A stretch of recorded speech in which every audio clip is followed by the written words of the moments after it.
नमस्कार दोस्तों, मैं मनीष कुमार भोज आप सभी का अपने YouTube चैनल पहाड़ एजुकेशन में हार्दिक स्वागत करता हूं। दोस्तों, आशा करता हूं कि आप सभी लोग स्वस्थ होंगे और आगामी प्रतियोगिता परीक्षाओं की शानदार तरीके से आप तैयारी में लगे होंगे। तो दोस्तों, जैसे कि आप सभी को ये भी सर्वविदित है कि इस श्रृंखला के इस चैनल के माध्यम से उत्तराखंड प्रवक्ता संवर्ग से संबंधित यहाँ पर मॉक टेस्ट यहाँ पर प्रारंभ किए हुए हैं। आज इसी कड़ी में हमारा 7वें नंबर का ये मॉक टेस्ट है। आइए शुरुआत करते हैं आज की श्रृंखला का। देखिए दोस्तों, आज की श्रृंखला का भाग 1 शिक्षण अभिरुचि से संबंधित है और मेरे साथ इन प्रश्नों को बनाते हुए चलेगा पूर्वोत्तर की तरह। चलिए शुरू करते हैं। आज की श्रृंखला का जो पहला प्रश्न है ये कहता है कि निम्नलिखित को कालक्रम के अनुसार आपको व्यवस्थित करना है। तो पहला कौन सा है, दूसरा कौन सा, तीसरा कौन सा, चौथा एक है। देखिए, विश्वविद्यालय अनुदान आयोग है पहला, या माध्यमिक शिक्षा आयोग है, या विश्वविद्यालय शिक्षा आयोग है, या शिक्षा आयोग। तो यहाँ पर आपके 4 ऑप्शन दिए हैं, तो आप उनको पिक कर सकते हो। तो दोस्तों, पहला क्या आता है? अगर हम पहले की बात करें तो पहले आपको पता है कि विश्वविद्यालय शिक्षा आयोग आता है, उसके बाद माध्यमिक शिक्षा आयोग आता है, फिर उसके बाद आपका अगर हम कहें जो विश्वविद्यालय अनुदान आयोग आता है, और फिर क्या आता है आपका जो चौथे नंबर पर अगर हम कहें तो शिक्षा आयोग। ये इसका जो सही उत्तर होगा वो आपका option B as a right answer होगा। अब देखिए, यहाँ पर दूसरे नंबर का प्रश्न आप लोगों ने इसको पढ़ लीजिए। निम्न में से किस आयोग का संबद्ध प्राथमिक शिक्षा से नहीं है? राधाकृष्णन, कोठारी, बूट या फिर हंटर। तो मुझे आई थिंक लगता है कि आपने इसका आंसर पिक कर लिया होगा। तो बता सकते हैं कि किस का संबंध नहीं है इससे। तो यहाँ पर आप देख पा रहोगे राधाकृष्णन आयोग का संबंध नहीं है। तीसरे नंबर का प्रश्न है, किसकी अध्यक्षता में विशेषज्ञों की एक समिति ने नई शिक्षा नीति 2020 का मसौदा तैयार किया? यहाँ पर आप 2020 के मसौदा की बात NEP 2020 की बात करें कि कस्तूररंगन है, यशपाल समिति है, कोठारी कमीशन है, रघुराम राजन समिति है। तो किसने तैयार किया है मसौदे को? तो आई थिंक मुझे लगता है कि सभी को इसका आंसर आता होगा। ऐसा कोई भी व्यक्ति नहीं होगा जिसको इसका आंसर नहीं होगा। जिसे नहीं आता है तो फिर सोच लीजिए कि आपकी पढ़ाई कैसी चल रही। तो option A as a right answer है कि कस्तूररंगन है। ठीक है।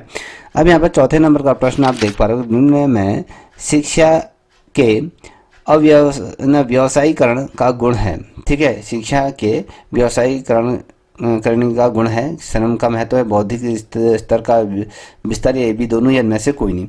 चलिए इसका आंसर बता सकते हैं कि कौन सा है? तो आई थिंक सभी ने गेस कर लिया होगा। तो इसका जो सही आंसर है वो option C as a right answer. अब यहाँ पर देख पा रहे हो 5वें नंबर का प्रश्न है कि शिक्षा को 2 भागों में बांटने का सुझाव किसने दिया था? 2 भागों में हम शिक्षा को विभाजित करने का, यहाँ पे बूट है, हंटर है या कोठारी है, इनमें से कोई नहीं। तो किसने दिया ये सुझाव, बता सकते हैं? तो ये जो दिया था, अगर आपने आंसर पिक कर लिया तो मिला लीजिए। तो ये हंटर आयोग ने ये सुझाव दिया था कि शिक्षा को हम 2 भागों में बांट देंगे। तो ये अब ये कह रहा है कि 6ठे नंबर का, निम्न में से कौन शिक्षण कुशलता से संबंधित है? कुशलता से संबंधित है। श्यामपट्ट पर लिखना है, प्रश्नों को हल करना है, प्रश्न पूछना है, या सभी। तो बताइए क्या हो सकता है इसका सही उत्तर। तो आप लोगों ने जो भी चयन किया है आई थिंक सही चयन किया होगा आपने। तो option D as a right answer. अब यहाँ पर देखिए 7वें नंबर का प्रश्न कहता है कि अपनी कक्षा के एक विद्यार्थी की प्रवृत्ति को यदि शिक्षक बदलना चाहता है तो उसे क्या करना होगा? विद्यार्थी के साथ कड़ाई से पेश आना चाहिए होगा, या फिर कक्षा के अन्य विद्यार्थियों को उससे ना जाने योग्य दूरी बनाए रखने के लिए कहना होगा, या फिर सी है उसके समूह के सभी सदस्यों की प्रवृत्ति बदलनी होगी, डी आपके विद्यार्थी को पढ़ाने के प्रति प्रेरित करना होगा। ठीक है, तो क्या हो सकता है इसका सही उत्तर बताइए।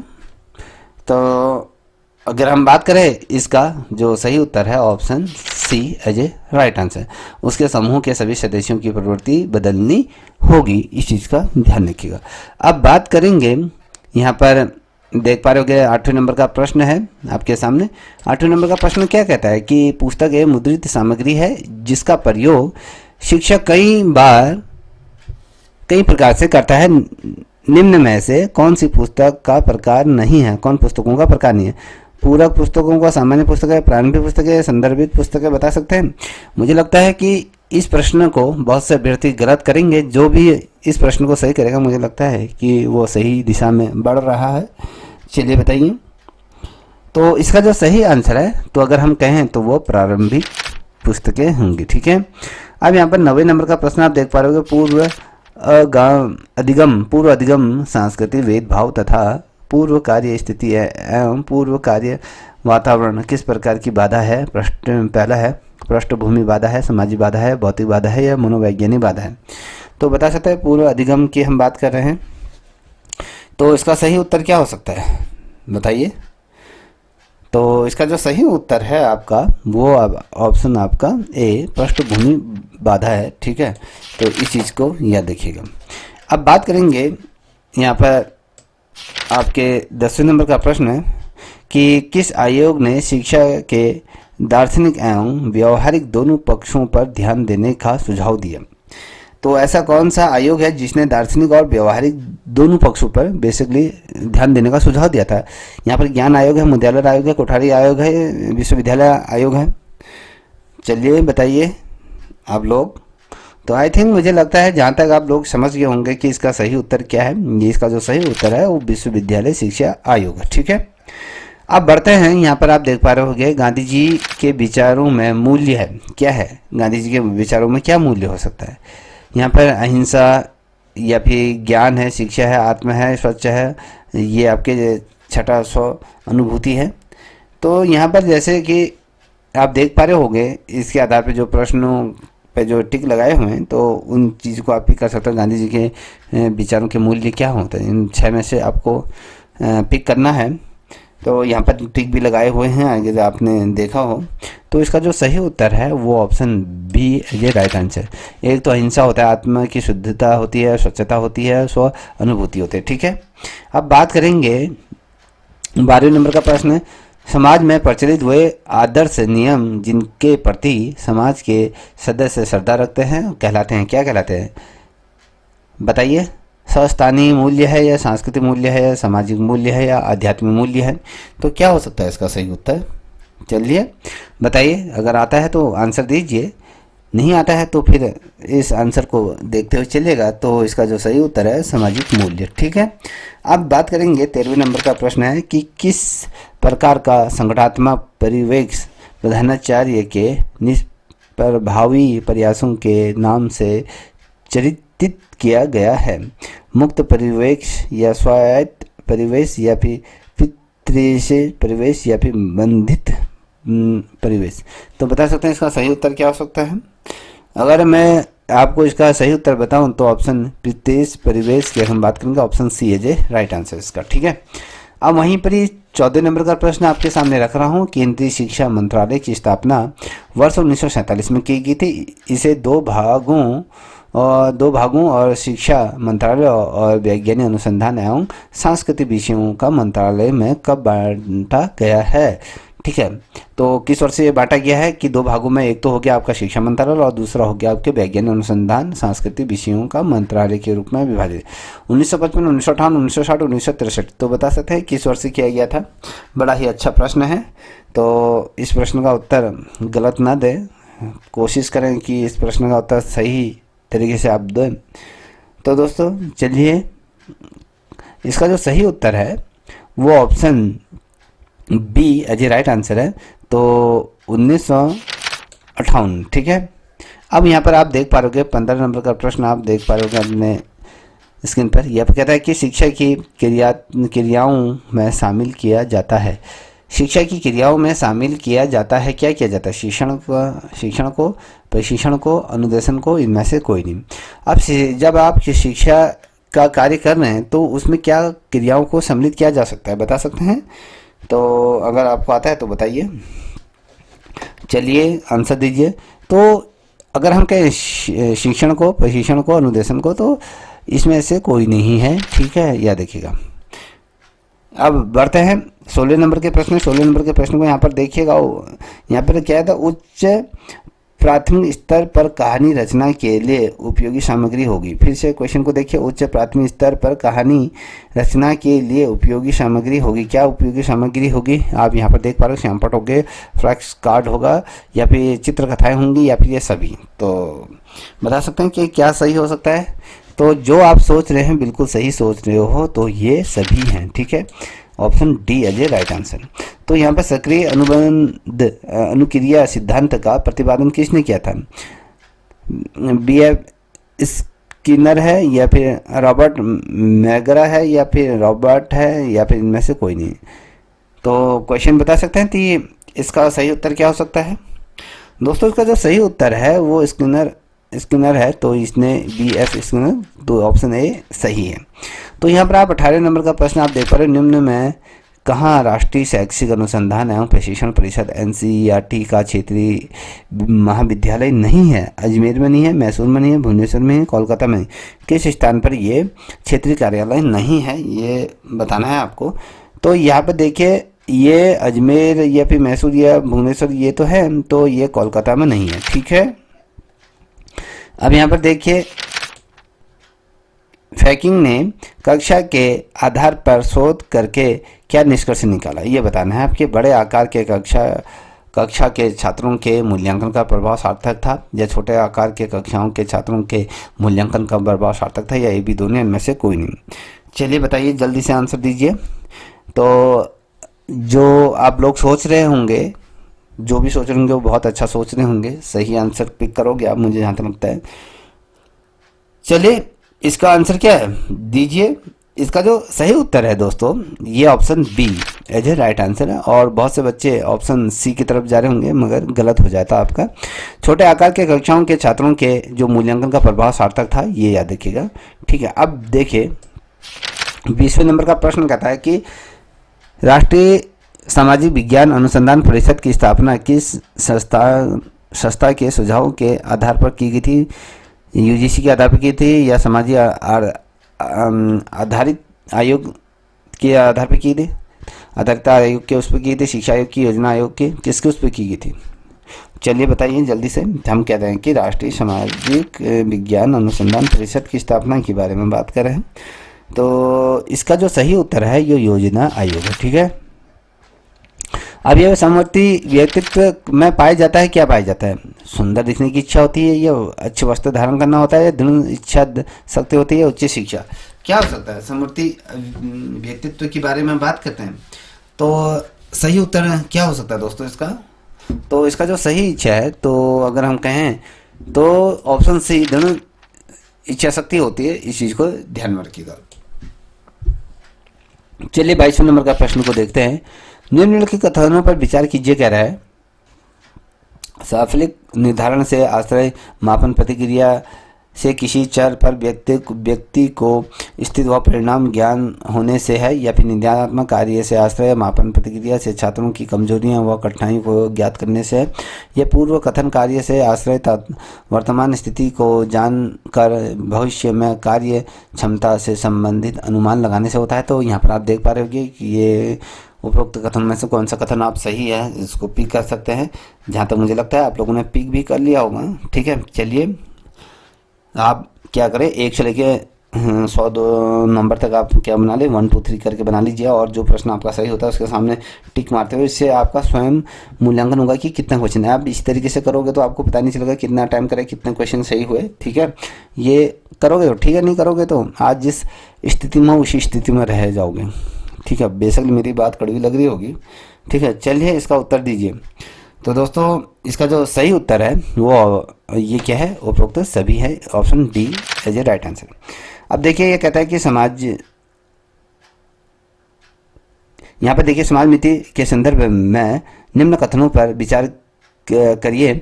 समाज मिति सामाजिक प्रसन्न तथा समूहगत विशेषताओं के मापन की एक विधि है, या फिर यहाँ पर देख पा रहे समाज मिति मैट्रिक्स के समूह के सभी छात्रों के द्वारा इंगित की गई प्रश्न को श्रेणी के रूप में इंगित किया जाता है। तो यहाँ पर आप देख पा रहे हो कि क्या है, ऑप्शन 1 या 2 या 1 2 दोनों, या इनमें से कोई नहीं। तो यहाँ पर आप देख पा रहे होगे ये 23 नंबर का प्रश्न है।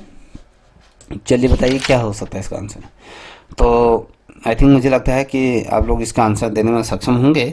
तो दोस्तों इसका जो सही उत्तर है वो option B as a right answer, ठीक है। अब यहाँ पर आप देख पा रहे हो 24वें नंबर का प्रश्न है, यदि मापन के सारे यंत्र तथा साधन विश्व से समाप्त कर दिए जाएं तो आधुनिक सभ्यता बालू के ढेर की तरह ढह जाएगी। यह कथन किसने कहा था? रॉस ने, थाइंडाइट ने, मोफाट ने कहा था, इनमें से कोई नहीं। तो बेसिकली बहुत अच्छा प्रश्न है, इसको थोड़ा सा अपने मस्तिष्क में रख लीजिए। यदि हम कहें सारे जो यंत्र हैं या साधन है विश्व से सभी को समाप्त कर दिया है तो आधुनिक सभ्यता क्या हो, बालू की ढेर ढह जाएगी, तो ये कहा गया है। तो इसका जो सही उत्तर क्या हो सकता है, ये रोशनी का। ठीक है, अब 25वें नंबर का प्रश्न है, निम्नलिखित में से डायग्राम का अच्छा उदाहरण कौन सा होता है। किसी भी आंकड़े को सटीक वर्णन या किसी भी पदार्थ की आकृति का रेखाओं द्वारा किया गया चित्रांकन या सही आंकड़ों को इकट्ठा करना या जनसंख्या का आंकड़ा देना। तो क्या हो सकता है, ए बी सी डी क्या हो सकता है दोस्तों, दीजिए इसका उत्तर सही जिसे आता है आंसर दीजिए। अगर नहीं आ रहा है तो थोड़ा सा और मेहनत की ज़रूरत है आपको। या देखिए आपने अगर पिक कर लिया तो चलिए मैं इसका आंसर आप लोगों के सामने रखता हूँ। ऑप्शन आपके बी, किसी पदार्थ की आकृति का जो रेखाओं द्वारा चित्रांकन किया गया। ठीक है, ये होता है। अब देखिए 26वें नंबर का प्रश्न है, सामाजिक प्रतिमान क्या है। ये सब लोग जिसका पालन करते हैं, यह परिस्थितियों का अच्छे और बुरे के रूप में मूल्यांकन है या किसी चीज़ के अच्छे या वांछित होने के रूप में विश्वास है या इसमें से कोई नहीं। तो बता सकते हैं, जो भी बच्चा अगर इसका आंसर दे सकता है तो अच्छी बात है। ठीक है, चलिए दीजिए।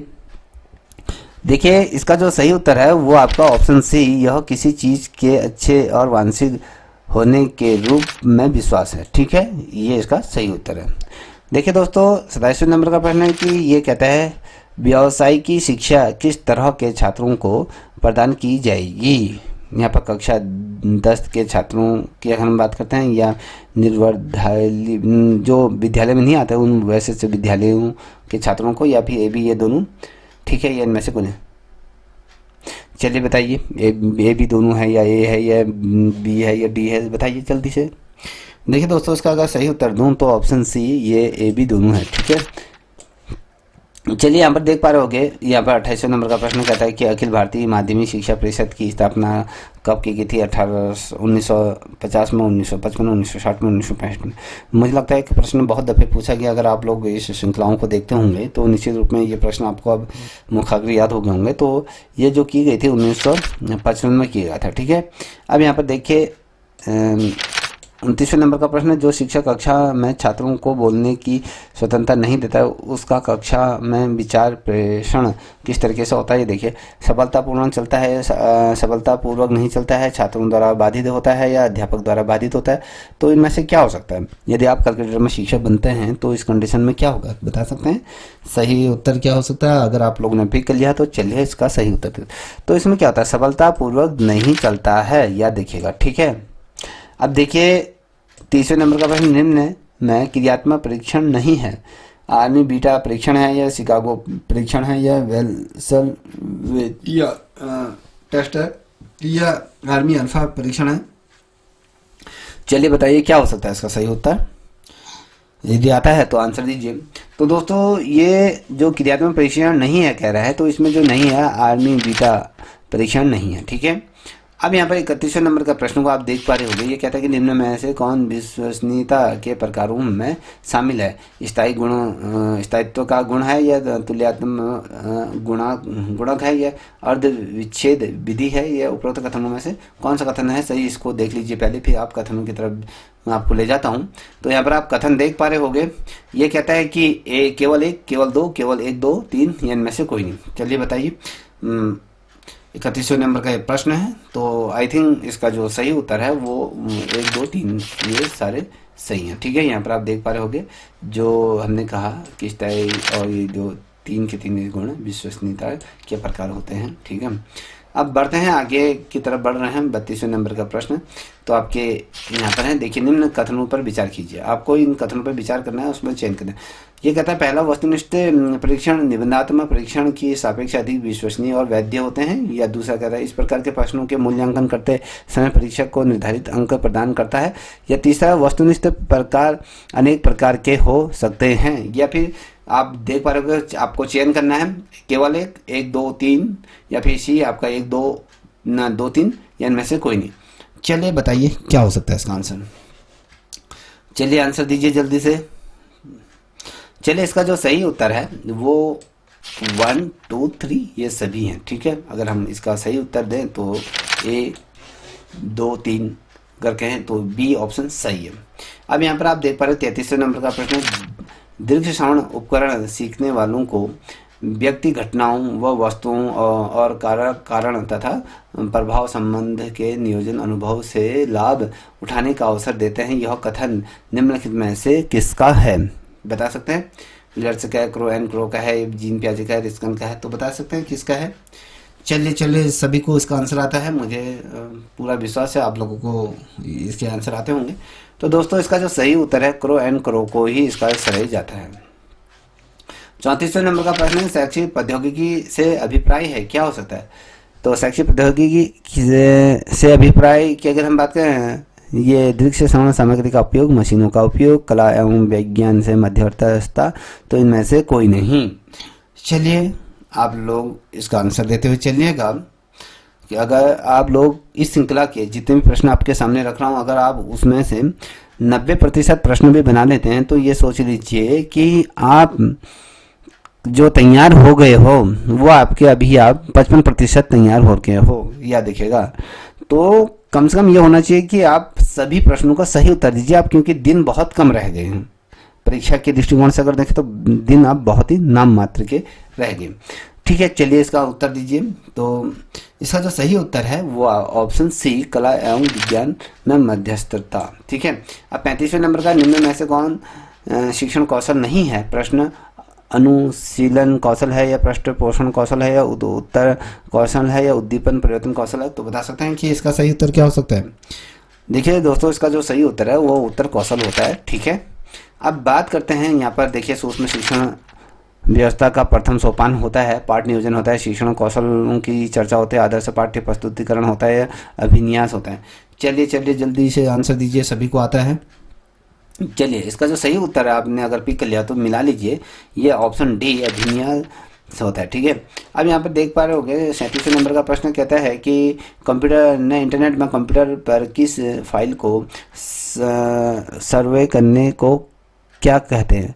सर्व करने को क्या कहते हैं?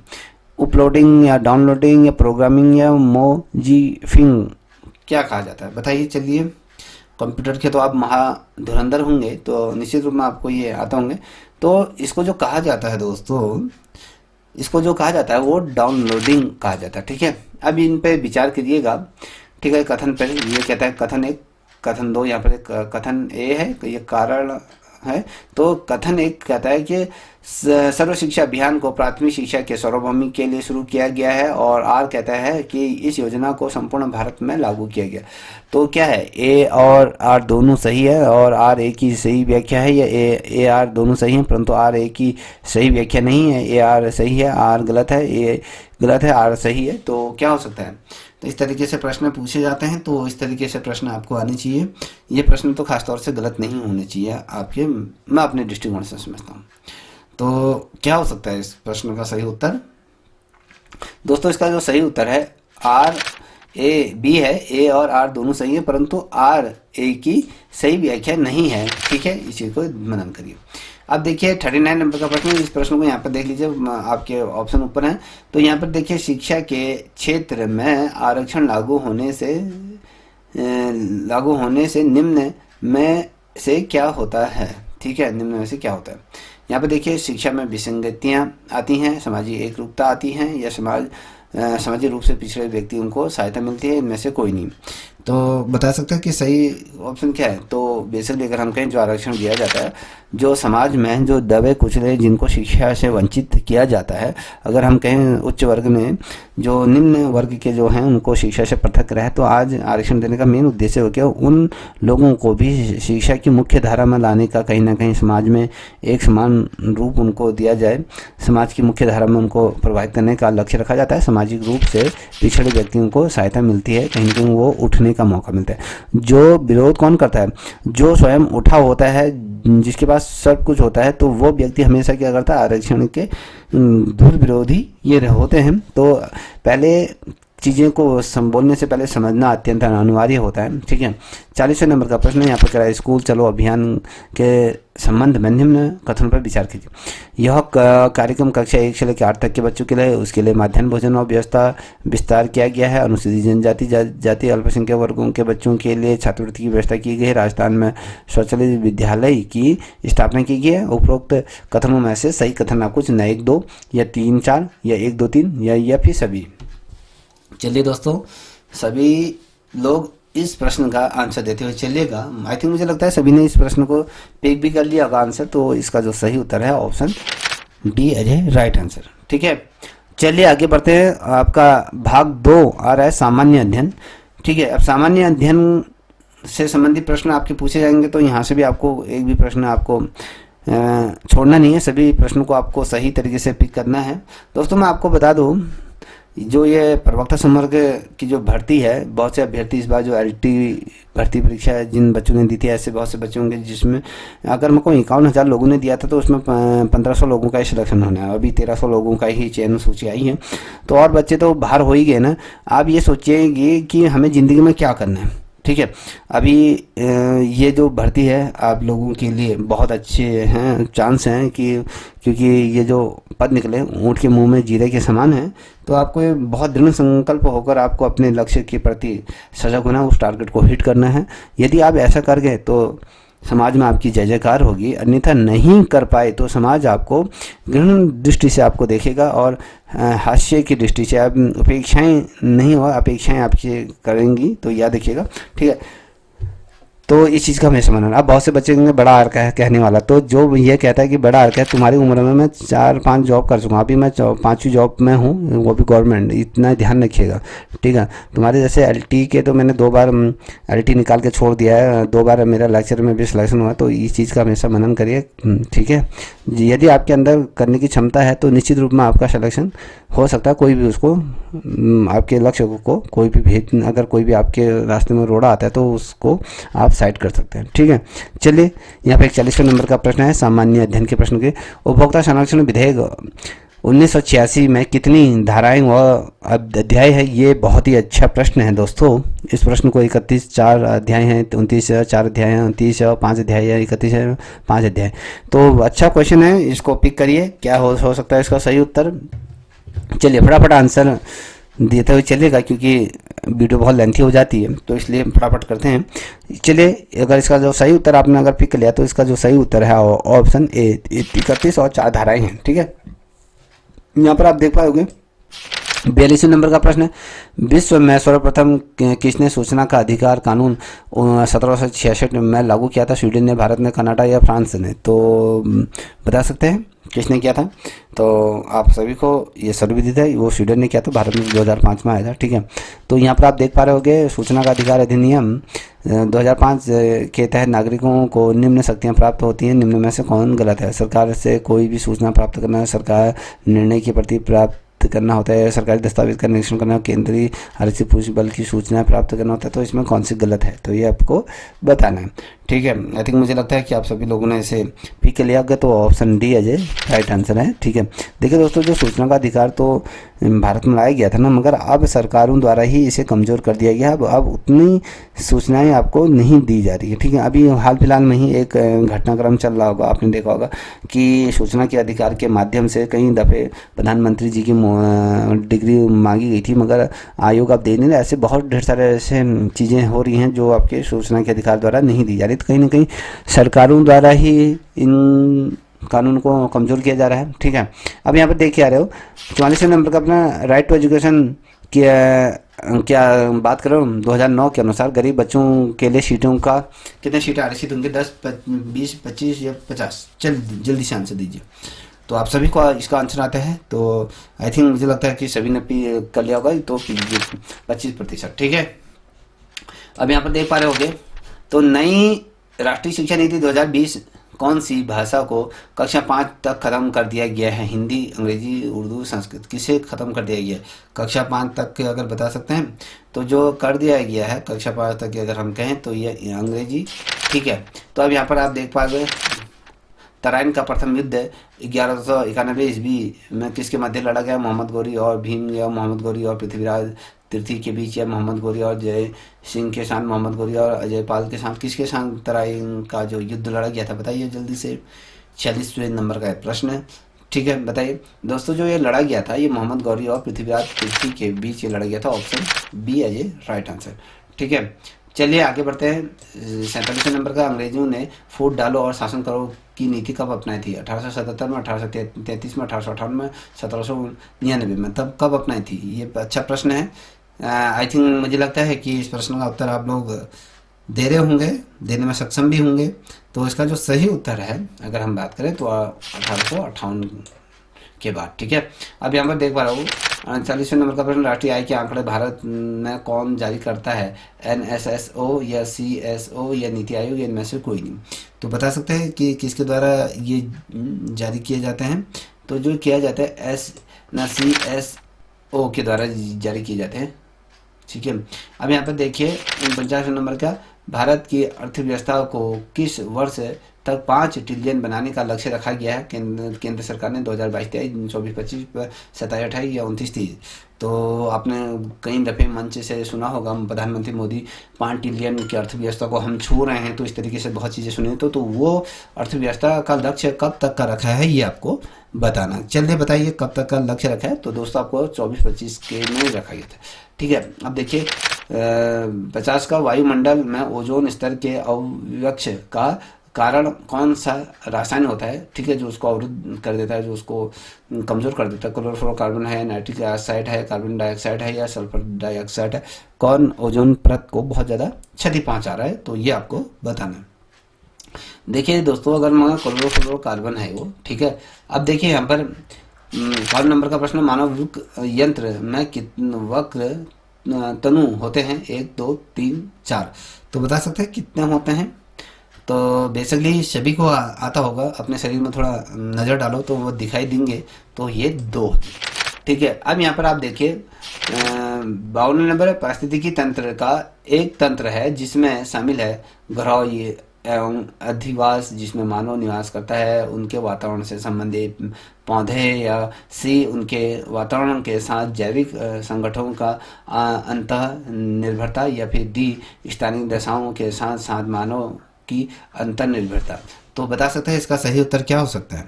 चलिए आंसर दीजिए। तो इसका जो सही उत्तर है, उनके वातावरण के साथ जैविक संगठनों की अंतर्निर्भरता को। ठीक है, अब यहाँ पर देख पा रहे होंगे 53 नंबर का प्रश्न है। यहाँ पर एलोरा में कैलाश मंदिर का निर्माण निम्न में से किसके शासक द्वारा कराया गया था?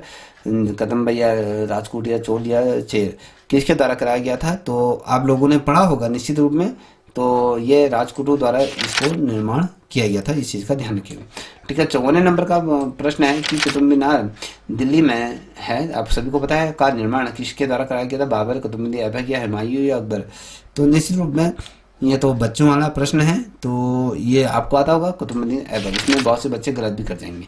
तो 55 नंबर का प्रश्न है, 1919 में अमृतसर के जो जलियांवाला बाग हत्या में गोली चलाने का आदेश किसने दिया था? तो बेसिकली सभी को पता है। मैं इस प्रश्न का उत्तर आप लोगों के पे छोड़ देता हूँ। ऑप्शन ए ओ डायर ने दिया था। ठीक है, अब यहाँ पे देखिए गेट ऑफ इंडिया कहाँ स्थित है? तो यह भी एक प्रश्न भी आपके लिए बहुत अच्छा है। तो मुंबई में है। अब यहाँ पर देखिए ये कहता है कि उत्तर प्रदेश में स्थित कला भवन, देखिए भारत कला भवन निम्न में से कहाँ स्थित है? मथुरा में है, लखनऊ में है। कला भवन कहाँ स्थित है? पता है, लखनऊ या उत्तर प्रदेश वाराणसी। तो कला भवन किस स्थान पर ये स्थित है ये आपको बताना। कला भवन बेसिकली अगर हम देखें तो ये वाराणसी में स्थित है। ठीक है, अभी देखते हैं 58 नंबर का प्रश्न है कि उत्तर प्रदेश में सांस्कृतिक विभाग की स्थापना कब की गई? सांस्कृतिक विभाग बहुत ही महत्वपूर्ण प्रश्न, कई दफे क्वेश्चन पूछा जाए। 1857 में, 1949 में, 1862 में, 1951 में। तो किस वर्ष से की गई थी उत्तर प्रदेश में सांस्कृतिक विभाग की स्थापना के हम बारे में बात कर रहे हैं। तो ये जो स्थापना की गई थी दोस्तों वो 1857 में की गई थी। ठीक है, अब नव कटिया मेला कहाँ लगता है? वाराणसी में, अयोध्या में, सीतापुर में, इलाहाबाद में। तो चलिए आंसर देते हुए चलिएगा। तो ये वाराणसी में लगता है। ठीक है, अब देखिए 60वें नंबर का प्रश्न, वायुमंडल दाब मापा जाता है किससे माना जाता है? बैरोमीटर से या हाइड्रोमीटर से, मीटर या हाइग्रोमीटर से, किससे नापा जाता है चलिए चलिए आंसर दीजिए। तो वायुमंडल का जो दाब मेरे बैरोमीटर से नापा जाता है, ठीक है। अब देखिए यहाँ पे 61 नंबर का प्रश्न है, सोशल मीडिया का सकारात्मक प्रभाव कौन सा है? कार्यों में सहजता, समय की बचत या सुविधाओं, जीवन का विकास या उपरोक्त सभी। तो आई थिंक आप सभी को पता होगा इसका प्रयोग आप सभी करते हो, उपरोक्त सभी। तो यहाँ पर आप देखते हो भारतीय अंतरिक्ष अनुसंधान इसरो का मुख्यालय कहाँ है? बेंगलुरु में है, मुंबई में है, चांदपुर में है या श्री हरिकोटा में है? चलिए बताइए। तो ये क्वेश्चन आपको ये पता होना चाहिए कहाँ है। तो इसका मुख्यालय आपका अगर कहें बेंगलुरु में, बहुत से बच्चे इस तरफ जा रहे होंगे, ठीक है। तो ये बेंगलुरु में है, ठीक। अब यहाँ पे देखिए 63 नंबर का, मानव में आवाज़ किसके द्वारा उत्पत्ति होती है? तो कंठ से होता है, श्वसन नली से होता है, फेफड़ों से, मुंह से होती है, कहाँ से? लैरिक्स कैसे है तो बता सकते हैं? तो ये हमारी जो आवाज़ निकलती है कहाँ से होती है? तो ये कंठ से होता है, लैरिक्स कहा जाता है इसको। तो हिंदी दिवस कब मनाया जाता है? तो 10, 15, 26 या 17। तो हिंदी दिवस का तो आपको पता ही होना चाहिए, ठीक है। चलिए बताइए हिंदी दिवस कब मनाया जाता है? चलिए जल्दी आंसर दीजिए, जिसे आता है वो आंसर देते हुए चलिए। चलिए मैं रुका हूँ आपके लिए। देखिए दोस्तों 64 नंबर का प्रश्न क्या होता है?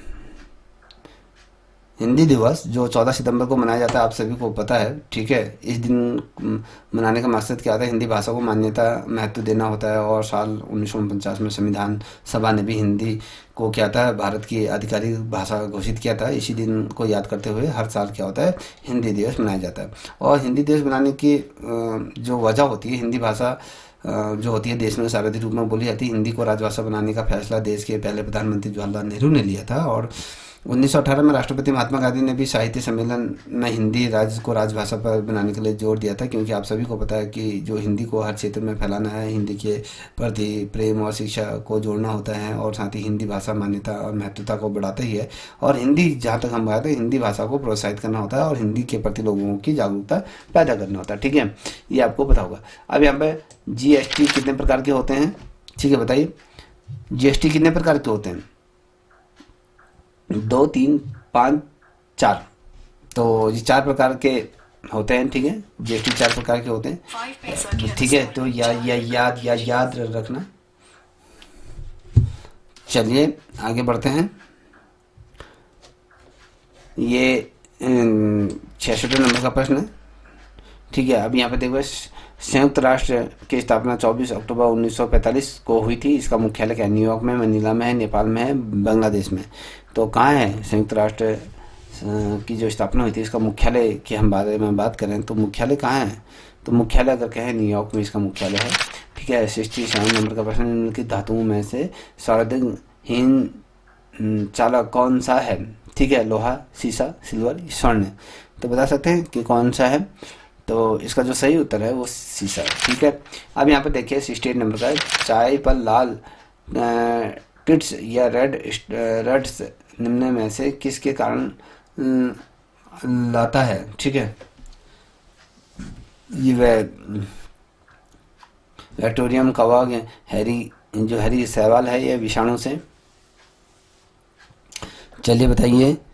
तो इसका जो सही आंसर है वो हरी शैवाल जो होते हैं उनसे, ठीक है। अब यहाँ पर देखिए 69 नंबर का प्रश्न है कि इसमें सम्मिलित कौन सा नहीं है? देखिए, जिम कॉर्बेट नेशनल उत्तराखंड में होगा, या दुधवा राष्ट्रीय पार्क उत्तर प्रदेश में है, घाना पक्षी बिहार राजस्थान में है, पेरियार अभयारण्य तमिलनाडु में। तो ये प्रश्न कई दफ़े हम यहाँ पर बात कर चुके हैं। इसका जो सम्मिलित नहीं है वो आपका ये है, ठीक है, ऑप्शन डी। अब यहाँ पर सूर्योदय आंदोलन किससे संबंधित है? तो विनोबा भावे से, महात्मा गांधी से, जयशंकर नारायण से, इनमें से कोई नहीं। तो बता सकते हैं तो किससे है? तो ये महात्मा गांधी से संबंधित है, ठीक है। अब BSNL के सेक्युलर मोबाइल सेवा की शुरुआत हुई थी, तो कब हुई थी? इसकी मोबाइल की सेवा 2003 में, 2002 में, 2001 में, 2000 में। तो कब हुई थी? तो बता सकते हैं। तो जो इसकी जो शुरुआत हुई थी 2002 में हुई थी, ठीक है। अब यहाँ पर आप देख पा रहे हो कि भारतीय संविधान में कितनी अनुसूचियाँ हैं, तो सभी को पता है, तो इसको बताने की ज़रूरत भी नहीं है मुझे, क्योंकि आप सभी को आता है 12 अनुसूचियाँ, ठीक है। अब यहाँ पर देखिए यहाँ पर संविधान सभा में राज्य व प्रांतों के प्रतिनिधित्व की संख्या कितनी थी, राज्यों के कितने थे और प्रांतों के कितने थे, तो यहाँ पर आप देख पा रहे होगे तो आप बता सकते हैं कि कितने थे। तो आई थिंक मुझे लगता है कि सभी लोगों का ये आंसर सही होगा जहाँ तक मैं समझता हूँ। चलिए, तो आपके जो थे 93 आपके प्रांतों से और 296 आपके क्या थे, जो संविधान सभा के राज्यों से थे। ठीक है, अब यहाँ पर देखिए 74 नंबर का प्रश्न है, भारत के संविधान की प्रमुख विशेषता निम्न में से नहीं है। अस्पृश्यता का अंत है, हर राज्य में द्वितीय विधानमंडल की व्यवस्था, केंद्र में द्वितीय विधानमंडल की व्यवस्था या संसदात्मक व्यवस्थात्मक स्थापित करना होता है। तो बता सकते हैं क्या हो सकता है। चलिए फटाफट आंसर दीजिए। तो इसका जो सही उत्तर है अगर मैं कहूँ तो ये केंद्र में द्वितीय सदनात्मक विधानमंडल की व्यवस्था, ये गलत है। ठीक है, अब गोल्फ के मैदान को कहते हैं क्या, फील्ड कहते हैं, बुल कहते हैं, कोर्स कहते हैं या रिंग कहते हैं, तो बताइए, बताओ जल्दी से, क्या कहा जाता है। ये ऑप्शन आपको आता है कोर्स किया जाता है। ठीक है, अब चलिए उत्तराखंड की जब हम बात करते हैं, उत्तराखंड से एक भी प्रश्न आपका यहाँ गलत नहीं होना चाहिए, याद रखिएगा। ठीक है, चलिए 76वें नंबर का प्रश्न है, कुड़िंदों ने की धातु के सिक्के चलाए थे, ताम्र रजत या स्वर्ण या ताम्र रजत, तो बता सकते हैं, फटाफट बताइए। जो चलाए थे उन्होंने ताम्र और रजत के जो चलाए थे, option D as a right answer. अब यहाँ पे देखिए गोरखा शासन के संदर्भ में कौन सा कथन सत्य है, गोरखा नेपाल के लड़ाकू थे या गोरखाओं ने गढ़वाल पर प्रथम युद्ध लुंगगढ़ युद्ध जो 1791 में किया था। तो यहाँ पर आप गोरखाओं ने जब कुमाऊं पर 1790 में सत्ता स्थापित की, उस समय नेपाल का राजा रण बहादुर शाह था। ये उपरोक्त सभी कथन सही हैं, जल्दी से आंसर दीजिए। तो आई थिंक आप सभी जो सोच रहे हैं वही सही है, उपरोक्त सभी चीज़ें हैं। ठीक है, अब यहाँ पर देख पा रहे होंगे 78 नंबर का, निम्नलिखित में से किस बुग्याल को गढ़वाल का रिजर्व कहा जाता है, चोपता को कहा जाता है, दारा कहा जाता है, औली का कहा जाता है, कल्पनाथ का कहा जाता है, कौन सा है बताओ। चलिए बताइए कौन सा सही है इसका, तो ये चोपता बुग्याल है। ठीक है, अब यहाँ पर 79 नंबर का प्रश्न आप देख पा रहे होगे। 79 में कारा कैया, कर कैया और मकर की जो संक्रांति किस जनजाति के प्रमुख त्यौहार हैं, भोटिया, राजी या बोक्सा या थारू। तो बेसिकली अगर आप बात करूं तो ये जनजाति से संबंधित प्रश्न बहुत बन रहे हैं, तो इनको एक बार अच्छी तरह से पढ़ लीजिएगा। जहाँ तक मैं आप लोगों को ये कहना चाहूँगा तो ये राज्य जाति है। ठीक है, अब बजहर नामक जो त्यौहार उत्तराखंड के किस जनजाति द्वारा मनाया जाता है, सौखा, बॉक्सा या थारू या भोटिया। तो बजहर तो बता सकते हैं कि किस जनजाति द्वारा बनाया जाता है, तो ये थारू। ठीक है, अब यहाँ पे 81 नंबर का प्रश्न देखिए, निम्न में से कौन सा मेला 2 से 4 जून को कमेला के प्रसिद्ध देवता सिख के आगमन पर ये चकराता देहरादून में लगता है, बता सकते हैं। तो यहाँ पर डब्बा मेला है या जो खाली मेला है या कंडाल मेला है या खकसाली मेला है। चलिए जौ खौली मेला कहा जाता है इसको। ठीक है, अब यहाँ पर अगला क्वेश्चन यहाँ पर आप देख पा रहे होंगे कि उत्तराखंड की किस महिला को बैडमिंटन क्वीन के नाम से जाना जाता है। तो यहाँ पर 4 ऑप्शन दिए हैं, 4 ऑप्शन में से आप पिक कर सकते हैं, तो आपके सामने दिए हैं। चलिए बताइए किसे कहा जाता है, तो जो कहा जाता है मधुमिता बिष्ट को। ठीक है, अब उत्तरांचल से उत्तराखंड का नाम परिवर्तित कब हुआ है, तो सभी को आता है, ऑप्शन सी है ये राइट आंसर। ठीक है, यहाँ पर आप देख पा रहे हो 84 नंबर का प्रश्न है, 1988 में तवा घाट से देहरादून तक 105 दिन पैदल चलने की यात्रा किसने पूरी की थी। इंद्रमणि बोधन, कल्याण सिंह रावत, विजय धड़धारी या फिर सुंदरलाल भगोड़ा, किसने की थी। चलिए बताइए, जो ये की थी आपके इंद्रमणि बधौनी ने की थी। ठीक है, अब यहाँ पर आप देख पा रहे होगे 85 नंबर का, उत्तराखंड क्रांति दल के विधायक जसवंत सिंह बिष्ट ने उत्तर प्रदेश विधानसभा के संदर्भ में प्रथम प्रस्ताव कब रखा, 1990 में, 1991, 92, 93। तो कब रखा था ये प्रस्ताव इनके द्वारा, तो जो प्रस्ताव रखा था 1990 में रखा था। ठीक है, अब यहाँ पर आपको कुछ सम्मिलित करना है। यहाँ पर देखिए जिप्सम ग्रेनाइट या सेल खड़ी या खड़िया कहाँ कहाँ प्राप्त होती हैं, यहाँ पर उनके प्राप्ति स्थान भी दिए हुए हैं, तो इनको आप मिला लीजिए। तो उसके बाद इसके प्रश्न का कूट का जो उत्तर दीजिए कौन सा सही उत्तर है। ठीक है, चलिए अगर आप लोगों ने मिला लिया होगा तो इसका आंसर देते हैं। तो इसका जो आंसर है, अगर एक का कहें तो जिप्सम देहरादून में पाया जाता है, ठीक है, और ग्रेनाइट आपके अल्मोड़ा में पाए जाते हैं। और अगर हम बात करें जो सेल खड़ी है, सेल खड़ी कहाँ पाई जाती है, जो ये आपके गढ़वाल में और खड़ी है इधर। तो इस तरीके से इसको बना लीजिए। ऑप्शन क्या है आपका, ये B as a right answer, ठीक। चलिए, यहाँ पर हेमानंद नंदा गढ़वाल विश्वविद्यालय को केंद्रीय विद्यालय का दर्जा किस वर्ष से मिला था? तो ऑप्शन आपके सामने है, तो बता सकते हैं किस वर्ष से।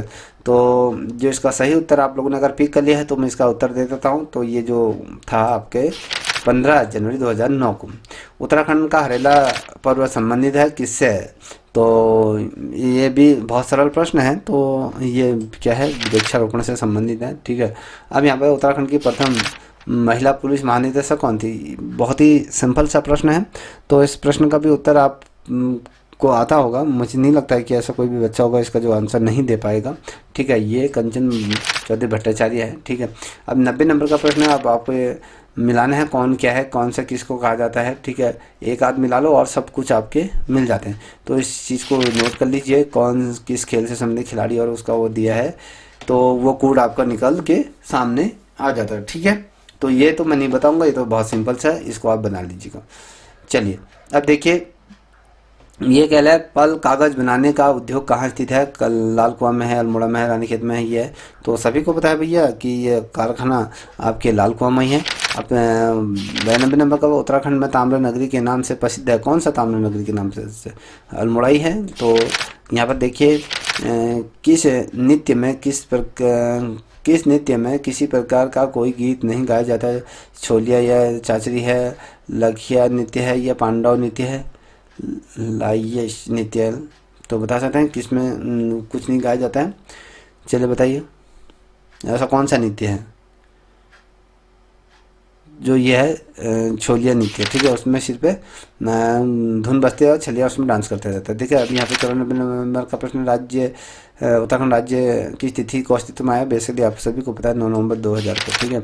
अब यहाँ पर आप देखो 95 नंबर का, निम्न में से किस जिले की स्थापना 15 सितंबर 1997 में की गई थी? रुद्रप्रयाग, चंपावत, बागेश्वर, या फिर ये सभी जनपदों को इसी साल क्या गया था, निर्मित किया गया था?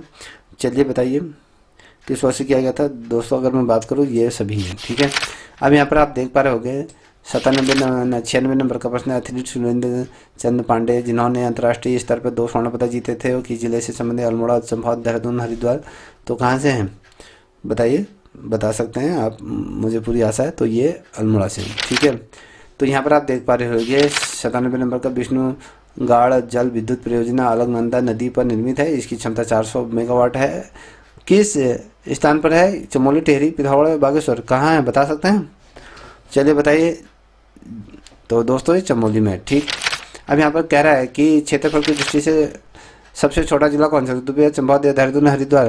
तो सभी को पता है इसका तो आंसर कौन सा है?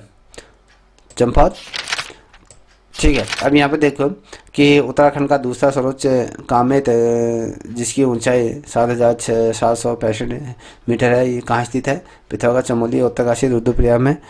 चलिए दोस्तों बताओ, ये आपके चमोली में, ठीक है। अब यहाँ पर 100 नंबर का प्रश्न है कि किस स्थान से भागीरथी को गंगा के नाम से जाना जाता है? तो देवप्रयाग से श्रीनगर, ऋषिकेश। तो आपको सभी को तो देवप्रयाग से ही जाना जाता है। अब यहाँ पर आप देख पा रहे होंगे कि यहाँ पर किस ताल को भाई बहन के ताल के नाम से जाना जाता है? भीमताल, या मासर ताल, नौकुची ताल, ती ताल। तो कौन से ताल को जाना जाता है? चलिए, तो ये मासर ताल को कहा जाता है। सूर्य कुंड कहाँ स्थापित है?